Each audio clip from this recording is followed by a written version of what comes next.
speaks. Mr. Africa, make some noise for us about.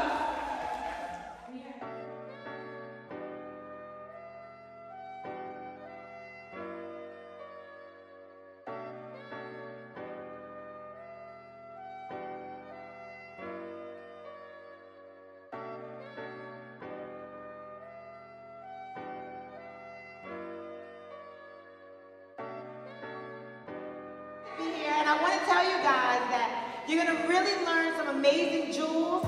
Hey, hey, hey, hey, hey, hey, hey, hey, hey. Yo, check us out, man. What we're talking about today is the power of the net. So my name is Chris. Hercules. My name is Daniel. And we're going to talk about the power of the net. So very quickly, we're talking about our favorite basketball players, right? And being our favorite basketball players in our names. Let's talk about quickly the internet and how would Kyrie Irving act on the internet? What are some things that he would post on the internet? How much games he won? Yeah, he would post his games, his highlights. What else? What are some other things? What happened? Yeah, limited edition shoes. Absolutely, absolutely. What? What is events? You will not post. Yeah, like so but you don't see that as much, right? So he wouldn't be posting the parties that he goes to, right? What are some other things you wouldn't post on the internet? DMs, right? That's very dangerous. So you have to learn how to use the internet to your advantage and how to post and what not to post, right? Because these are NBA players, right? Curry, LeBron, Kyrie, everybody in the world is watching them, right? So if you don't mind, I have actually a better question, right? You were talking about what to post, what not to post. Real quick, those people who said what he wouldn't post. Why do you think Kyrie Irving would not post his DMs? Why would he not post the parties he goes to? Go ahead. Because he has a lot of people watching him. Okay. Depending on him. Right. Great. So I want to touch on that point because when you think about your platform, your brand, your network, the net itself, you got to think about how many people are watching, right? So like Young Devyn, right? She said it went from 0 views to 3 million. 3 million people watched one video of hers, and now she has that many more eyes on her. So when you guys are going into your own branding and your own social media aspects, you got to think, is this something that I want people to see? Or is this something for me?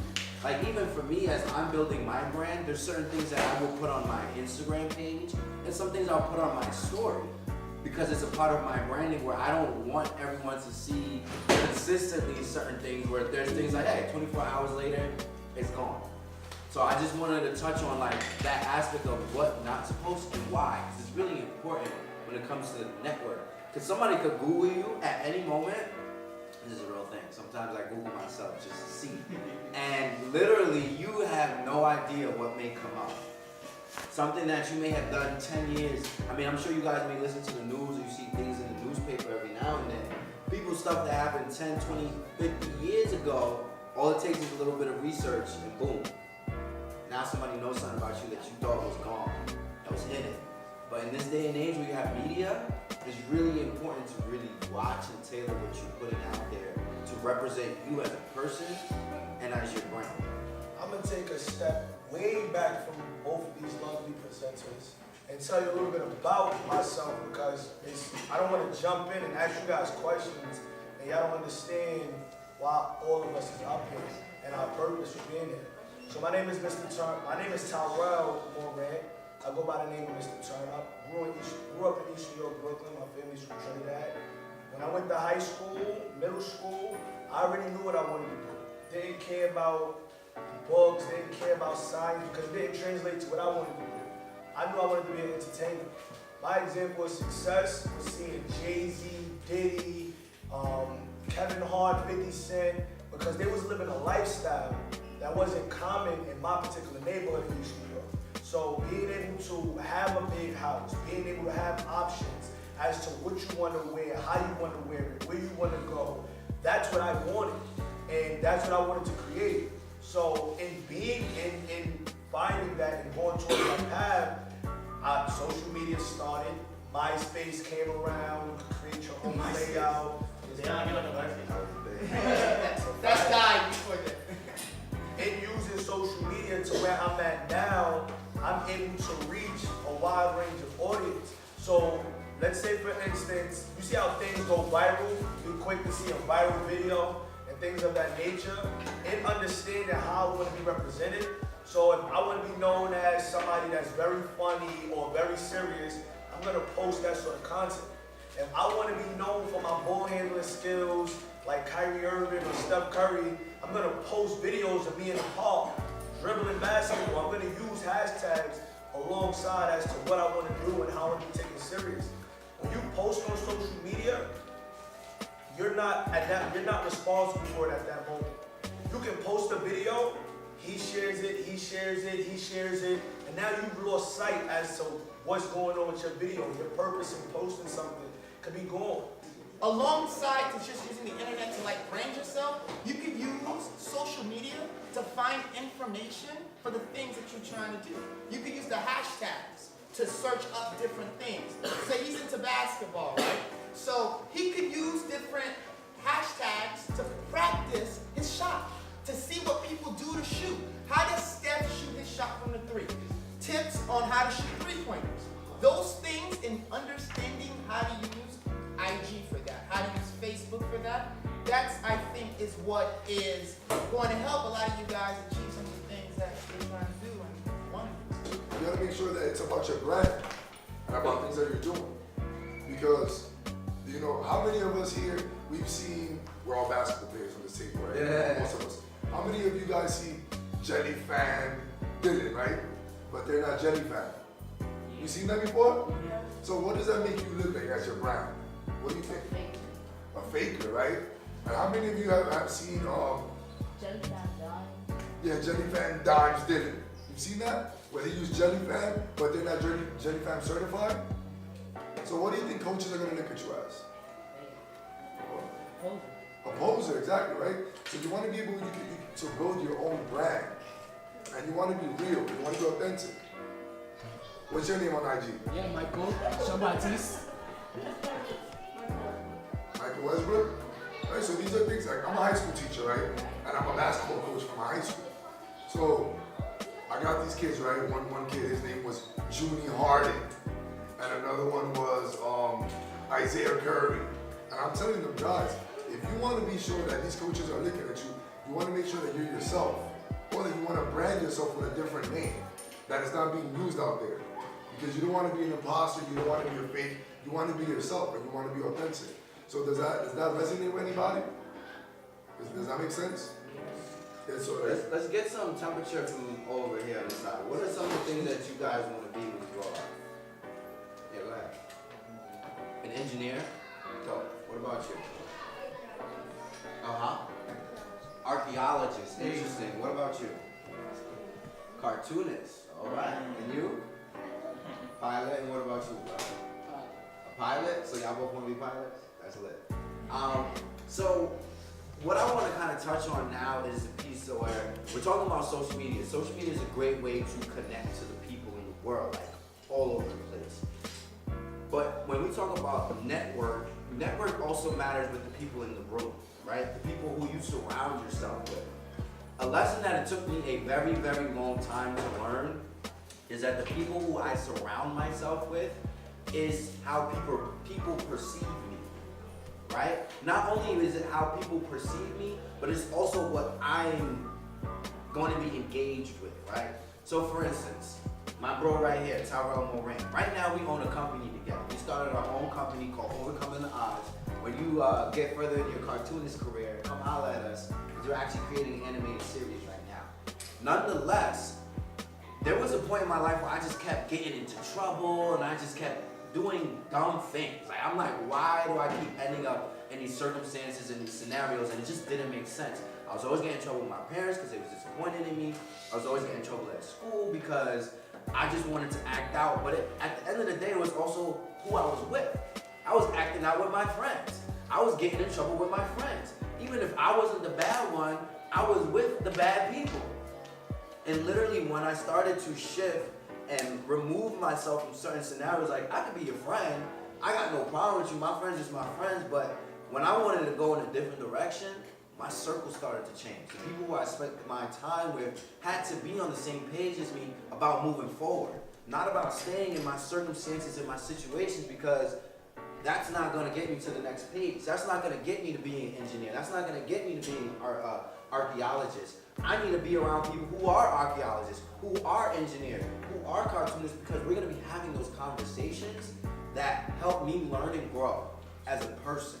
So I want you guys really to own that idea, because I'm not going to hold you. Like when I was young, I didn't understand what it meant to not surround myself with certain people, because I'm like, nah, mom, that's my friend.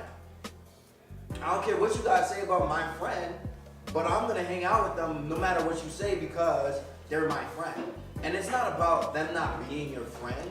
It's about realizing what you want for yourself, and realizing if you're not getting it, you may have to change your circumstances or the people who you surround yourself with. And that is a thing that you guys have to realize when it comes to your network. Because it's the people who you surround yourself with that will get you to that next place and that next space in life. I think I'll piggyback off what he said. Like, success is a ripple effect. So, like, understanding that growth, change, evolution, all of that is part in what you're doing. Like, a lot of y'all, now you want to be a basketball player, right?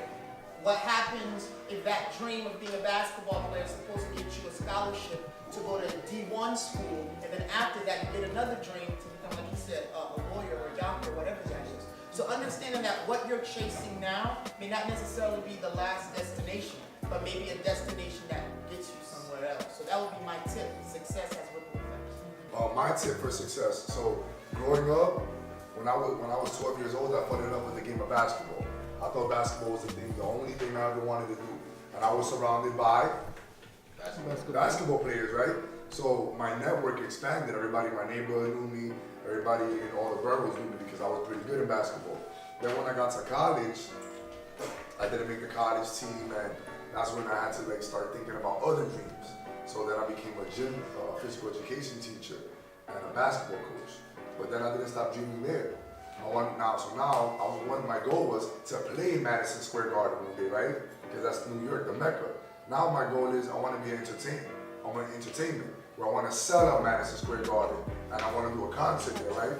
So my one tip that I will give to you, the most important thing for me was my handshake. Anytime that you meet somebody, your handshake is the most important thing that you will have to offer, because they will always remember you. So I want to do a quick activity, because we have a lot of archaeologists, scientists, animators, basketball players, and you're going to meet a lot of people in this world, and the first thing, you're going to always introduce yourself with a handshake. So real quickly, I want everybody I'm going to show you guys how to give a handshake. We're all going to shake each other's hands for about 30 seconds, and then we're going to move on to the next tip. You're gonna do the exercise first. Do the exercise. Alright, when you shake it there, and I'm going to show you how to shake your hand, because this is a secret. This is how you can make millions and millions of dollars. So when you shake somebody's hand, right, I'm going to give you, right, I don't want to be on top of him, right, because I don't have more power than him. And I don't want to be underneath him, because I'm not inferior, right? So when you shake somebody's hand, you want to make sure that your web right here, you lock webs with them, you hold very tight, and you go, hi, my name is Chris. Nice to meet you. And that's it. One handshake that you have with a coach, an archaeologist, a scientist, anybody in the world that can go anywhere you want it to go. My tip for success is simple. If not you, then who? If not you, then who? If you don't want to chase your dreams to be a cartoonist, guess what? Somebody else is going to do it. If you don't want to be an engineer bad enough, there's going to be somebody out there who's going to be an engineer for you. You're going to be watching somebody's cartoon instead of making somebody's cartoon. You are going to be you're going to be paying somebody to be an engineer for you. That's a lot of money. You're going to be watching all these NBA stars on TV while you sit at your home eating your chips. That's whack to To me, that's whack. And what you have to realize is just like they had the opportunity to get on the court and get paid millions of dollars, just like that engineer is getting paid hundreds of dollars an hour just to compute some stuff. I studied architecture, by the way. We work really closely together. And just like there's somebody out there making the very cartoons that you watch, they started where you were one time long ago. And they realized, I'm gonna be that person. They stuck with it and they were passionate about it. Let me tell you a quick story about myself, right? So, I never saw myself as a leader, right? My parents used to call me a follower because of the lifestyle I was living. And in my head, I was like, I'm a leader, but I'm not living that lifestyle. I got to college, way later in life, and I had a vision to be student government president, right? That's someone who advocates for all the other people in the school and makes events happen and all these things. So when I went into that, I was like, well, I don't want to be the president. Like, that's just too much responsibility, too much time. I always got to be in people's face. I always got to wear a suit and tie, whatever that looks like. I want to be chill. I want to chill. I want to enjoy college. I don't want to be president. Let me leave that up to somebody else. And I spoke to someone and said, it was like, why do you want to be in student government? Why do you want to be the vice president? I was like, I don't want to be president. I'll at least be the vice president. Like, I want to be at the top, but not the top. That's just too much. So I told him, I was like, well, I want to, have events. I want to make change. I want to represent the students. I want to be the face, blah, blah, blah, blah. He's like, but that sounds like the president. Why can't you be the president? I was like, nah. I'm not about that. I'm not a follower, but I'm not like the leader. And he was like, but everything you're telling me that you want to be and do is what a president is like. And I couldn't fathom what that meant because in my head I was like, it can't be me. I went home, I thought about it, and that thought of, if not me, then who? Who better than me? And why can't I believe in myself enough to take on that big role and responsibility? I didn't really know what I was exactly going to get into, but I stepped into my power. I stepped into the opportunity. If you don't step into the opportunity, you don't even know if you will fail or succeed. Half of the time you may succeed, but you don't even step out to try. But you got to think about it. Well, I'm going to step out because if I don't step out, he's going to step out and he's going to do whatever he got to do and I'm going to still be back here watching. Nobody wants to be watched. You want people to watch you. Do what you do and do what you love. Long story short, I became president and it went from me not thinking I could do it to everybody was like, wow, you are like the best president we've had in like 20, 15, 30 years. And I'm not even bullshitting y'all. Like, this is, and excuse my language by the way. I'm talking about like teachers and administration who have been at my college for years, who've seen student governments come and go, presidents come and go, telling me to my face, like, bro, you are the best to have done it since I've been here. I would have never been able to hear them say those words to me if I would have not stepped into my life. I would have not stepped into the, if not me, then who? And I want to encourage you guys to remember that you don't know that you will fail or succeed until you try. My guy back here, basketball player, a couple of y'all, right? Basketball may or may not be your thing. That's how life is, right? But at the end of the day, like if you don't give yourself that shot, it's not gonna be your thing no matter what. If you go to college and you don't go for engineering, you're never gonna be an engineer. If you say, I can't do it because of math and science, you're never gonna get there. You're never gonna get there because you didn't give yourself the chance to try. Sometimes you fail. Failure is okay. I can't even tell you the amount of times I failed in my life, guys. Literally. Moments where I was like, damn, I really messed up. I really did not do what I said I was going to do. I wanted to be this and I'm not that. I always wanted to do architecture, but I went to college and went to study psychology, bro.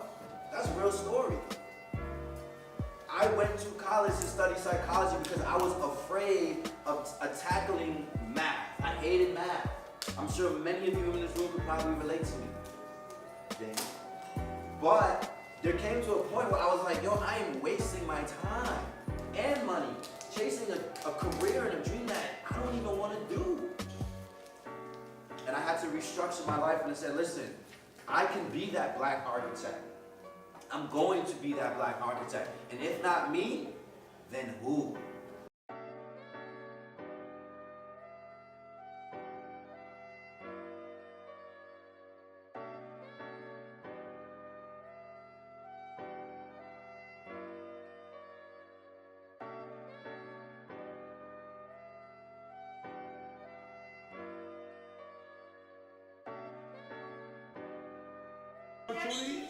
Yo, it was really dope. It was really dope to actually just sit in this room and have them like review what we just went through and actually know that like at least 5 of the people that was in our room walked away with some type of information that's gonna actually better themselves, their network, their brand, and their experiences in life. That's what it's all about, man. Inspiring one person. We are going to be having some African dancers. Who likes African dance? Who knows how to dance the African dance?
pasta and stuff and chicken for y'all in the office. Really? Rasta pasta? Rasta pasta.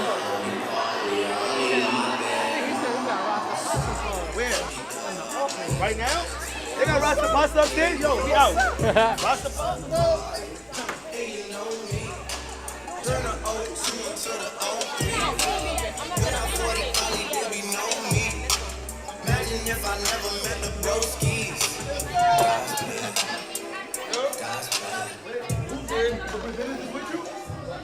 Oh yeah, we can go up this way. This is closer.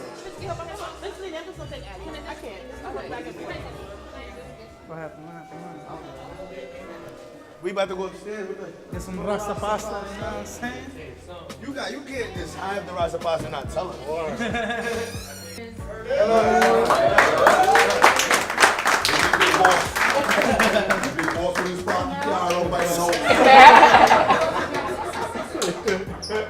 Therese. This is Therese. Hi. Right on time. This is Julie. Hey, Julie. Julie is our program director. This is her site that one of our 3 sites that Sesame Flyers has. Julie, Liana, and the young people. Therese. This is another one of our program directors. Liana. So just quickly, nice and easy. You know, Lord, we give you thanks today for this gathering. We thank you for everyone who has came, who has given of their time and their energy for our young people, for we know they need it. We ask you to bless the lives of everyone that is here. May they continue to succeed and grow and prosper in life, and never forget Sesame Flyers. In your name we pray. Amen. I don't like the. I didn't like the succeed part. Let's me not forget.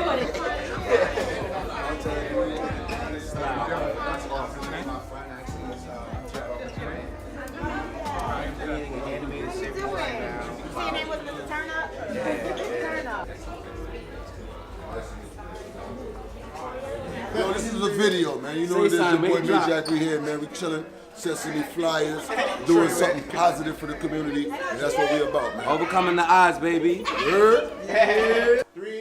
2, 1. Sesame Flyers.